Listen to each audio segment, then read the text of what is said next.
আমার প্রিয় দেবরের জন্মদিনে কি গিফট দিলাম, কোথায় গেলাম, কি করলাম, চলুন আপনাদের সাথে শেয়ার করি আমাদের কিছু হ্যাপি মোমেন্ট।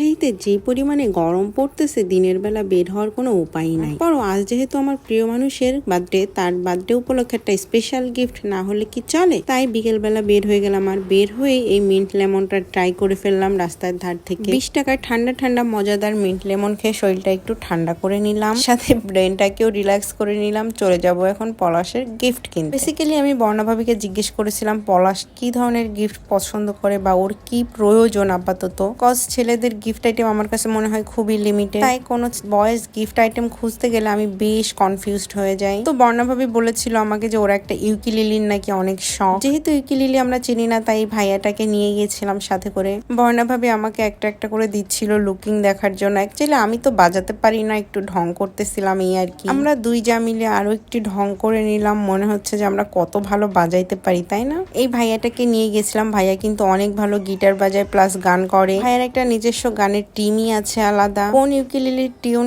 কেমন ভাইয়া অ্যাকচুয়ালি সেটাই চেক করতেছিল। এই ছোট কিউট কিউট গিটার গুলোকে যে ইউকিলিলি বলে জানেন, এটাই আমি আগে জানতাম না। যাই হোক, বিভিন্ন দোকানে দেখতেছিলাম বিভিন্ন ব্র্যান্ডের ইউকিলিলি। যেহেতু দেবরের জন্য কিনবো, একটু বেছে গুছে ভালো জিনিসটাই তো তার জন্য নিব। তো যাই হোক, ভাইয়া আমাদের অনেক খোঁজাখুঁজির পরে এটা সাজেস্ট করলেন, এটা আমি নিয়ে নিলাম। আমি পলাশের জন্য স্পেশালি নিয়েছি। ওর নাকি অনেক দিনের শখ ছিল একটা ইউকিলিলির।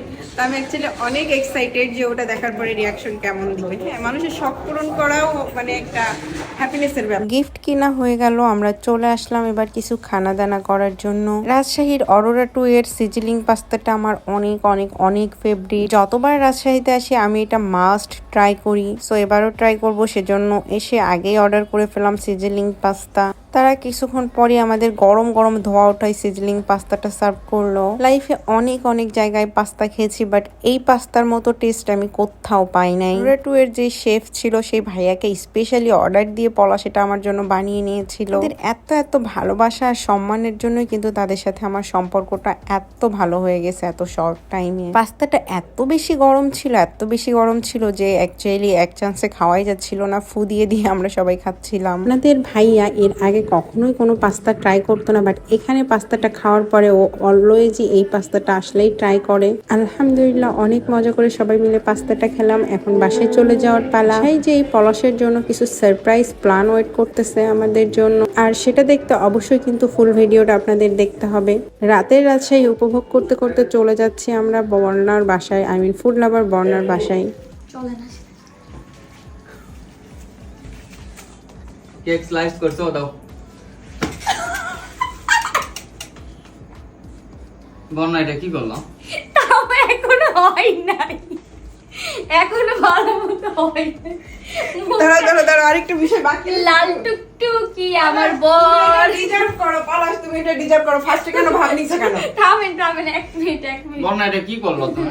ছি বর্ণা, ও অনেক ভাব নিছে সেজন্য ও এটা ডিজার্ভ করে, ঠিক আছে? তো ভালো কিছু তো ডিজার্ভ করে, তাই না? সব পলাশের ভালো গুণ যেহেতু, সরি খারাপ গুণ আছে, ভালো গুণ নেই, বিষয়টা তেমন না।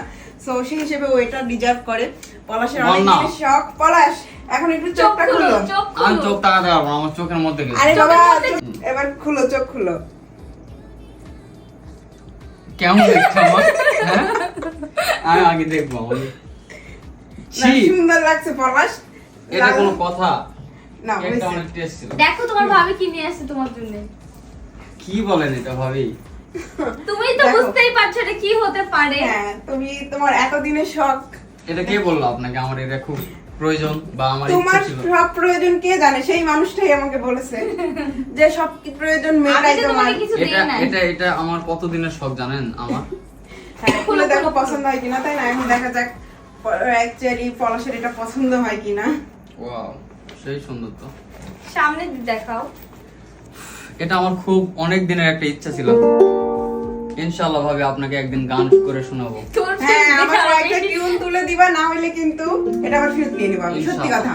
ইনশাআল্লাহ আমি খুবই খুশি। না ধন্যবাদ। আমরা একটা সামনে